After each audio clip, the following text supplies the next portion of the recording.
walking 10 miles in loose dirt a day. And then my dad and I made a trip to town, and we had to drive by their place a week or so later. And don't you suppose they were using the smoothing drag, but they had the cart hooked behind again. And one guy was sitting on a cart. In those days, I didn't weigh much over 100 pounds. And the fellows that lived there were most of them were up to 150, 170 pounds. But that is, they just saved on their horses when I was running their show. In 25, I bought a 12-bass accordion in the fall. And I don't know yet how my mother could stand all the noise that came out of that thing. But I played it 7-8 hours a day, 7 days a week. I was confirmed at Ringsocker on May 31st, 1925 by Reverend Estrom. I guess I can talk about it now. But he poisoned my mind on Catholics. And it was stuck by me until I was 25, 30 years old. It's real disheartening to think that a preacher could poison a person's mind that much. Then in 1926 I traded a 12-bass accordion for a 120-bass accordion. The instrument cost $225, and it was made in Italy, Italian make. So that is a promotion of what I was playing the 12-bass to get into 120 bass. I never became too proficient in the 120 bass, but we had a lot of fun with it. In the winter time, weekends, we'd skied in what they call the Samuelson Hill and the Arneson Hill.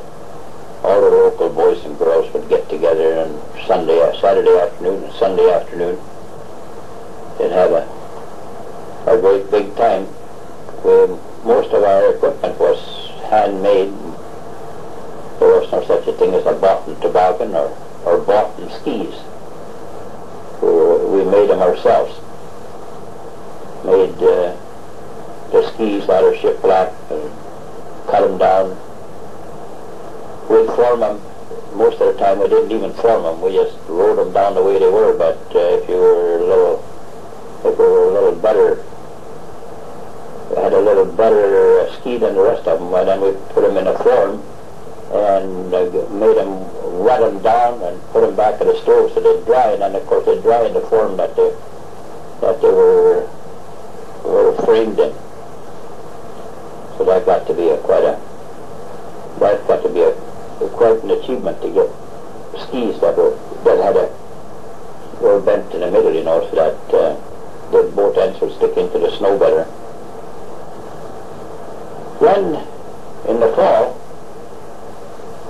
I thrashed, and my uncle Anton Olsen bought himself a thrashing rig, and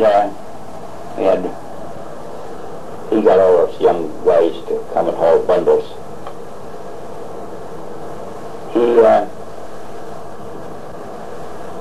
It was a dry year, real bad. A lot of the local farmers didn't start up their thrashing rigs because there was nothing to thrash. But he'd bought this thrashing rig and he had payments to make on it, so he took on all the thrashing that the rest of them didn't take on. So we started on a Monday, and he called us together on Sunday night. He said, now if I can get you fellows to work Sunday and Monday until we get through with the run, he said, they're taking on a lot of extra thrashing, and I would appreciate if you fellows would work Sunday and Monday until we were through with the run. And this was 7 o'clock in the morning till 7 at night. The wheels on the thrashing rig started turning at 7 o'clock in the morning, so we had to be up at 5 o'clock to feed our horses and harness them and get out in the field and get some bundles on the rack and get back to the machine so that we start pitching into the machine at 7 o'clock in the morning. We had an hour off for noon. The rig, the separator quit turning at 12 o'clock and it started again at 1. And whoever was in line then it was their responsibility to get there to see that the thing started at 1. And we thrashed until 7 o'clock in the evening. And we thrashed 28 days without a stop, except for once in a while setting the rig and turning it so that it would be with the wind. But we pitched bundles into the machine on side wind quite a bit too. And for those 28 days from 7 o'clock in the morning till 7 at night, he gave me a check for $64. And I thought, gee, that was a wonderful wage. It's quite a contrast to what it might have been in the 1980s. Then I'd gotten proficient enough in 1926, a lot of it in 27, so that I went along with an orchestra playing for dances. The Castets, Hans Castet and Melvin and Mabel were good musicians, Albert Ashland and Harry Lenning and Gilbert Olson, Gilman Olson. And now they're all silent keys. There's none of them left.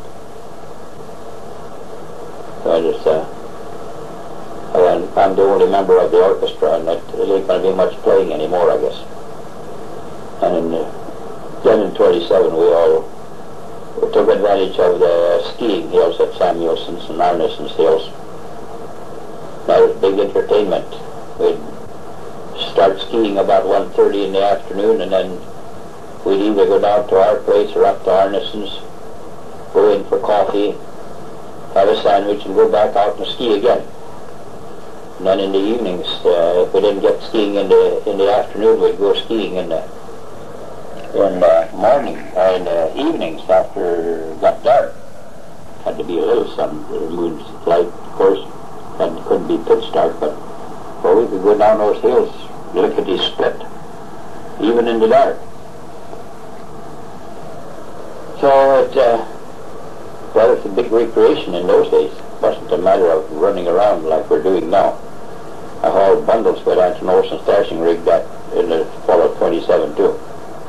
Now I worked for Overbeast in the fall, driving a 5-horse rig gang plow. 5 horses on a gang plow, that's 2 bottoms. And it was a practice of going out through the yard gate at 7 o'clock in the morning, and of course they brought dinner out to us. We were out there too far to come home for dinner. So we went, we had to go through the gate at 7 o'clock in the morning, and we came back again at 7 o'clock in the evening. So we entered the gate at 7 o'clock in the evening. And for this work I got $1 a day. Thinking I was getting darn big wages too. So that was a lot of work when you consider that I worked from 7 in the morning till 7 at night for $1. My dad was great at hunting coyotes. Him and a fellow by the name of Andrew Torgerson, which was my dad's carpenter helper. They'd go out and pick up coyote nests in the spring. There was a bounty on baby coyotes and also on the older ones. So they made darn good money in the spring when they could run down these coyote nests. This is 1928. And he decided to keep one. So it got big enough so that we could get it out of a box, or we had to put it on a chain. Of course, the only chain that, the only ones I could get close to it was my mother and I. We were the only two that could go up to it and pet it. He was pretty ugly when anybody else tried to get anywhere near him. But we kept him all summer in amongst the trees. We'd have a lot of trouble. He'd tangle himself up in the trees because the trees were too close together. But then the next winter, my dad put him to sleep. The one thing that was wrong with the pelt was that it had that ring around the neck where the collar had,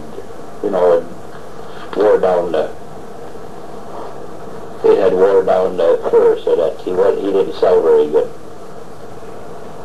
I remember Bert Olson and I went up to what they call East Ralston.